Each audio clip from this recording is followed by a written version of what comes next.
Okay, so hopefully this one is working now. Sorry, Ethan. Let me know. Apologies. Sorry about this.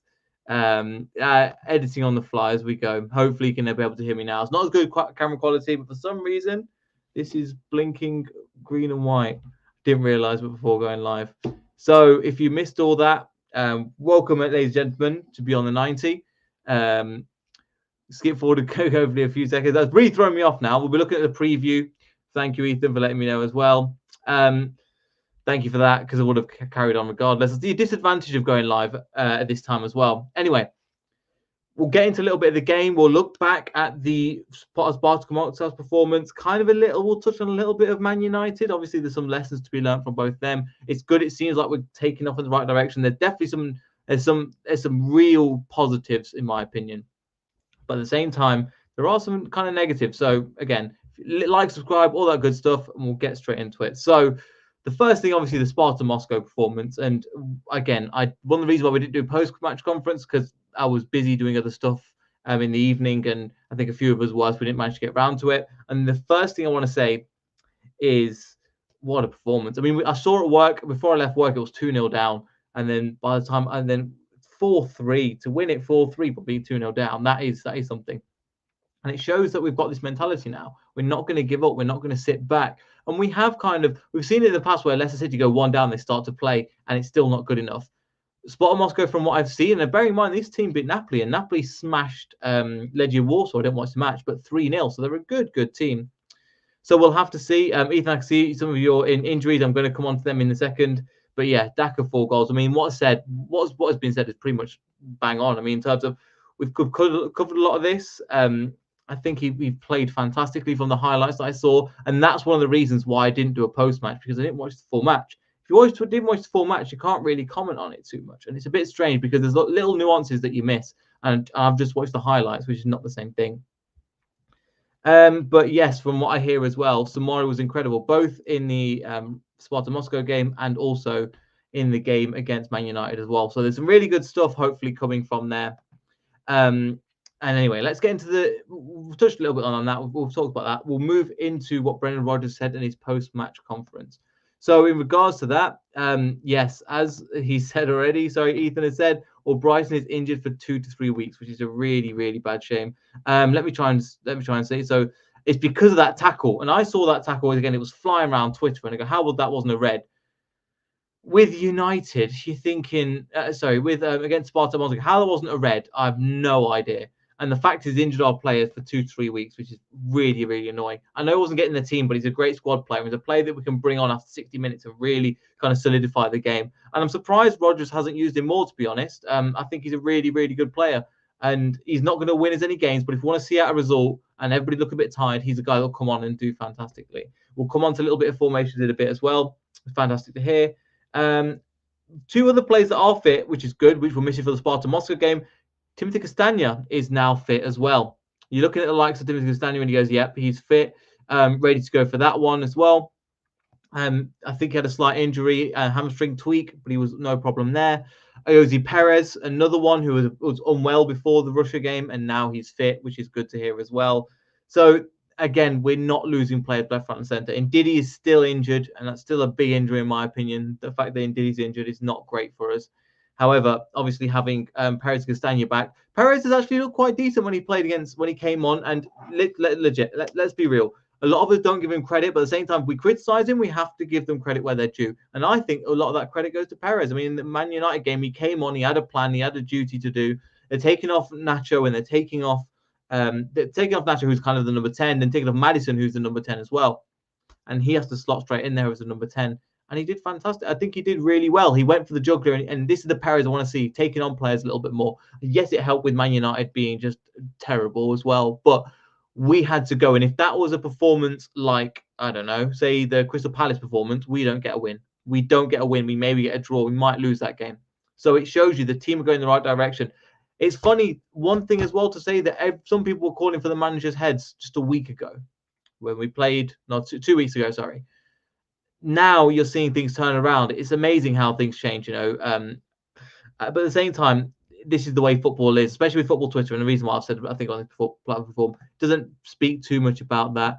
Good evening, good afternoon, Doug. Hopefully you're doing well. If you can, go check out Doug's channel if you've not before. I've been on there multiple times. He's a lovely, lovely man. Very, very knowledgeable, a lot of football. If you want to watch his Monday show, Monday World of Football podcast, I think that's back at the moment. So make sure you go check that one out as well. Fantastic analysis, fantastic Doug is, and also the people on World Football podcast. Make sure you check them out. Which was fantastic. Anyway, back to the game. Ndidi is out. It will be another few weeks. But one player, obviously, Samore has stepped up massively in that position, and which is great to see. That we don't have. Before, we were waiting for Ndidi to get back. Oh my God, there's such a drop off from Mendy, such a drop off from Chowdhury. Now, Samore is only going to get better in time, and we're seeing a different Samore, like he was against in the Man United game, which I'll keep referencing back to because I didn't watch the Spartak Moscow game. The way that he performed, I think, was great. A lot of his performances is something he offers different to Ndidi. He's not a Ndidi seems to like get his legs round quite gangly and take a player and kick the ball that way. He's, I think, bulking up a little bit, so he's pushing players off the ball. But Samore's more of, I can take 4 players on and try and charge past all of them. We saw a little bit in pre-season, which was great to see. But now he's got his opportunity again with Ndidi injured. He's really taking it, and I think that's fantastic. Ethan puts in as well. We are making gradual progress. Still words to improve on. Yes, there definitely works to improve on. I mean, we've conceded 5 goals in 2 games, which is not great. But at the same time, we're winning games and getting this momentum. And there's a reason why they're not changing it. Again, we'll get onto formations in a little bit, but we're winning, and that's the main thing. It doesn't matter how you do it, as long as you win. At the end of the day, that's all that matters. You mean we were done hard by against the Brighton game, for example. So we will have to see how that goes. But I think there's a really talented squad coming for that as well. We've talked about Castagna already. I think he's been one of our solid performers this season. Castagna on that left-hand side against Man United and was fantastic. A little bit of a tweak. Luke Thomas came in a wing-back position, which was fantastic. And some other news that I really want to touch on. James Justin is coming back soon. He's a massive player for us. I think so. He's going to take time. You know, look at Ricardo. I know we say the same thing every week, but however, with Ricardo coming back into the with JJ hopefully coming back into the team at the end of the year, like starting to make in a few different moves, we're hoping that he's going to be back and he's going to be solid because he's vital for the way we play. If we want to play wing backs, he can play there. If you want to play full backs, he can play there. If you want to play 3 at the back, he can go left or right. And that is such a massive thing, especially with Fafana being out, and he'll be a lot more as well. No problem. But yeah, sorry, I'm just reading the comments at the same time. It's weird doing it on my own. I normally do it with a couple of other people, but nobody's available at the moment. So I'm like, right, I've missed you guys. I'm definitely going to have to get something in for this one as well. So yes, JJ will be back soon, which is fantastic as well. Who do you think will start? Because again, I think some people are saying play the same team against. Where's it gone? Somebody in the comments said should play the same team as we get against Spartak Moscow or like against Man United, which will be good. But you got to remember players like Tillemans, Evans. Like we're expecting him to hit the ground running with this plantar fascia injury. It's going to make that hard. It's really, really going to make that hard for that thing to. It's going to come up again and again and again. Don't worry. Shout out to Ryan. Hopefully you're good. Yeah, can we leak up? I know I was supposed to go to Liverpool today, but for something else, but it didn't end up managing to happen. But next time, Samora is the next year. It's all right. Again, the signs are promising. He's going to hopefully develop into a good player from what we've seen. However, it's going to take time.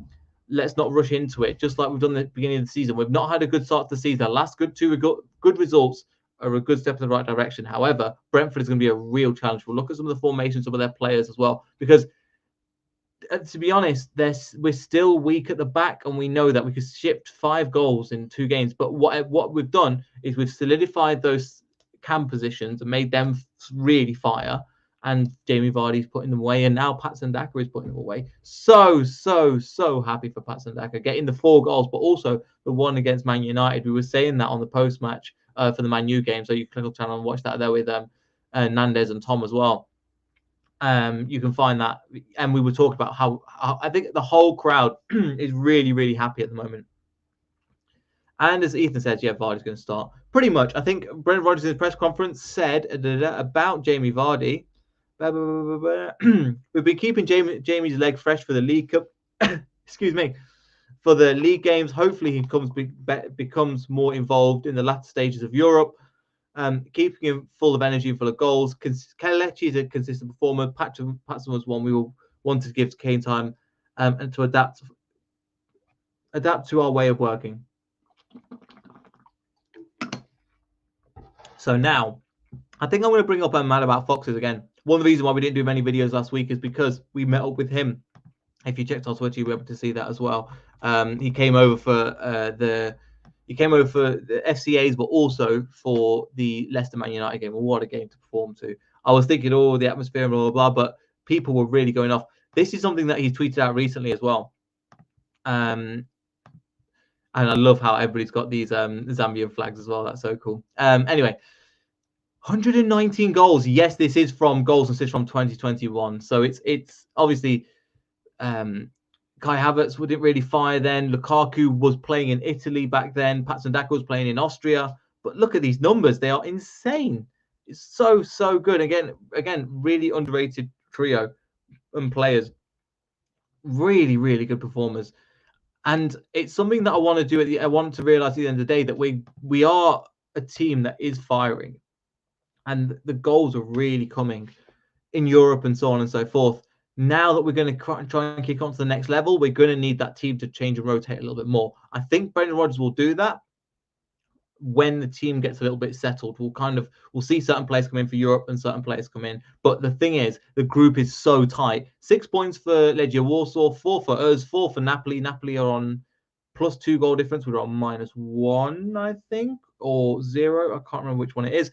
And then Spartak Moscow on 3. So it's literally the group of death is becoming the group of death because anybody could go up and anybody could go down. One result changes that massively. And we've still got everybody to play as well with each other. However, there's just so much good things happening at Leicester, especially in terms of going forward. Defensively, I think there's still a problem. Johnny Evans has massively helped out him coming back. Can't rely on him, I think, a lot of the time. Not in terms of his performance, but him being fit. And listen, we know he's got this injury and he can't play game in, game out. We might see some more rotation for the Brighton game, I think, as well, which will be quite cool. However, when it comes to the way that they perform and they work together, it just looks so much better with Johnny Evans. Here's the thing that I think you guys are going to slate me for, but I genuinely do think it's true. From speaking to Southampton fans, they realised that obviously they were laughing, going, "Why would you want Bertrand? Why would you want Vestergaard?" But then after a while, I think when we were going to buy him in 2020 it was, we went to buy him. He then went up another level. As for Southampton, it was really, really good. I think he could do the same thing for Leicester. It's going to take a while for him to click in. Yes, he's got no speed, but he's going to be a useful person. Do I think he's the answer? And would I like somebody else as a centre-back as well? Because let's face it, if we do get an injury to Amati or Sionchu, we are really clutching at straws. Then we have to play 2 at the back. And if it's not looking great. Timothy Castagne can drop into a back 3, which I'm not the best thrilled about. I mean, his best, we know what he is. His position is bombing up and down one of the wings at the side. And I think people are saying, yeah, Vestergaard is not great, but we've written players off in the past and they've come back. And that's what I'm saying. I'm not saying it's definitely going to happen, but I'm saying don't be surprised if it happens. Just like Kelechi, we thought Kelechi's career was dead and buried at Leicester City when he missed that penalty against Crystal Palace. Last December, when we played them about Boxing Day, I want to say. Well, it was that really tough run of period and we changed pretty much the entire team. You're looking at that and you're going, right, well, Leicester City have to find a way of not playing the same team game in, game out, because we're doing it at the moment and we can play.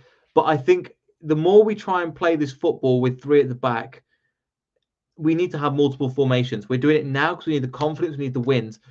I think my game goes up to my confidence in Leicester City, not that I'm unconfident, goes up to another level when we play 4 at the back and we're not conceding goals. I don't think we've got a clean sheet this season. I genuinely don't.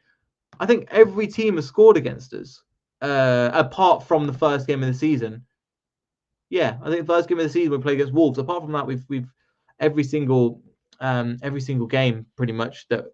Every single game we've conceded 1 or 2 or 3, and that's okay. I mean, as long as we're winning the games, it's not the best. Would I prefer to have a clean sheet? Sure, but I want to win the games, and that's all that matters for Leicester City, I think, at the end of the day. And one thing as well that I pointed out with Rodgers, he actually commented on Brentford, who I think are a good side. We'll get on some of the formations and stuff in a moment. I've kind of banged on a little bit. Let's do the formation, but yeah, we'll talk about that as we get up on screen. Hopefully my screens will lag out. I've realised sometimes it does. Okay, this was the Brentford lineup that we had, which was, yeah. So we've got Zanka, Janssen, Pinnock. Again, there is Aya, who was linked with us, the Celtic massive Norwegian centre half.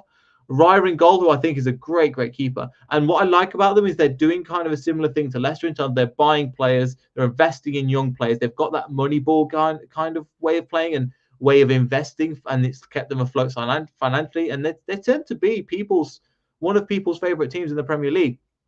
But these are the two I think people have mentioned in the comments already. Mwembo and Tony. Obviously, we were looking at, I don't know if we were looking at Tony or the fans were looking at Tony. He's kind of a backup to Jamie Vardy. But these two are linking up so well. He's one of the top scorers in the Championship, and he seems to have continued that form and in terms of assists and stuff. He's hit the post, I think, 6 times.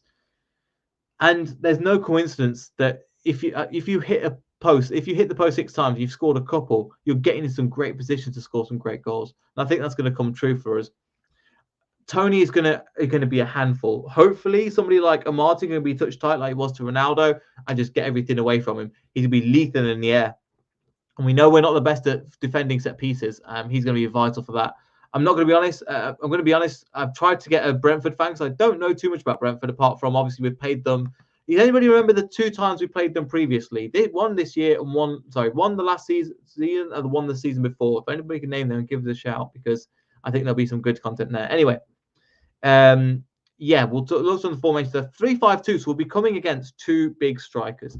Now, when we're coming against the likes of Chelsea, when they're going to play Lukaku and Werner, for example, we're going to have to. This will be kind of a practice game. I know we've got them in the 20th about the 20th of October, around then, as well. So, yes, just want to say as well, just introduce Vestergaard at any point. I think, or you mean don't? I'm not sure. I think Vestergaard will come in. I think Johnny Evans will start. Vestergaard will finish. What's it called? Brendan Rodgers come out as well as spoke about Vestergaard, and he said that he didn't expect him to play many minutes this season. He was supposed to build him into the team. He's not much of a preseason. He's not really trained, and he got an injury. So there is room for improvement with him. I think there is time to come. But he will come on for the last few minutes, I think, in the game, and just to see out the game. Because Johnny Evans, I mean, he's not even done preseason, remember? He's done a little bit of preseason before getting injured. He's been injured and not really been playing since, was it the FA Cup final where he played 26 minutes and went off? And it was one of the reasons why we didn't go through. And yes, as well. So the 2 times we played Brentford before, once I think we won 3-1 in, I think, the Cup last year when Maddison got a goal, Barnes got a goal, and I think Cengiz Under got the 3rd goal as well. We conceded 1, but that was a completely changed Brentford side. That is not the side that we're going to expect tomorrow. And the time before that was that amazing, I think, 1-0 goal from Dennis Pratt to James Justin to Kelechi Iheanacho, who was the start of it as well. And yes, we do have Brighton on Wednesday in the Cup. I'm trying to get somebody sorted for that as well. So fingers crossed we can get a guest. If you guys know a guest, send me him on Twitter or send them to Beyond the 90 and I'll tag them and we'd love to do a collab with them. That'd be awesome as well. So anyway, let's go on to the formations and things. Again, this is relatively similar. Everybody's going to think of this about the same thing. 3-5-2. We've not put Evans in. Schmeichel, because of course you're going to put Schmeichel in goal. I mean, Johnny Evans. Why do I keep saying Johnny? I've got Johnny Evans on the brain. Just so happy he's back. Danny Ward could come in, but I don't think he might play. I think against Brighton. But we've got to continue the momentum. So that's the team that I've got. Would you make any changes to this at all? I was thinking about dropping Castagna out, but he's honestly been one of our most consistent players. Maddison seems like he's got a bit of form. The one thing, again, I didn't watch the match, but against Man United, he was really good. He wasn't very good. He was getting back to the levels that we expect Maddison to be at. And I mean that in a positive way. He'll be picking up positions, pressing from the front. He was taking balls and going to this side of the wall, this side, he was getting to really good central areas and then missing the target against, from what I saw as well. He was missing the target, which is quite annoying. But he's playing this high pressure football that we need from him. Hopefully Brentford don't just smash him, because sometimes he is like Perez, where if he gets smashed multiple times, he just doesn't go into as many stuff as he probably should. Obviously, Pereira and Castagna as wing backs. I think them two are fantastic. Pereira, I think, had a good game against Man United, but his levels are so high and we know he can achieve so much that defensively he's solid, and hopefully we can see the best of him going forward as well. Then we've kind of, I think it will change to like a 3-4-1 and then 2 in the middle. So Castagna playing higher up. Soyuncu, again, has been really decent of recent. Johnny Evans, obviously we mentioned before. Fantastic how he is. Yuri Tillemans has been purring. Obviously, he went off with a slight twinge from what we heard in the post-match. He then didn't manage to... He then is available and fit to start today. Some more mentioned previously as well. And let's hope that Jamie Vardy can continue. I know they haven't played at the moment in terms of the Manchester and Liverpool are facing each other this weekend.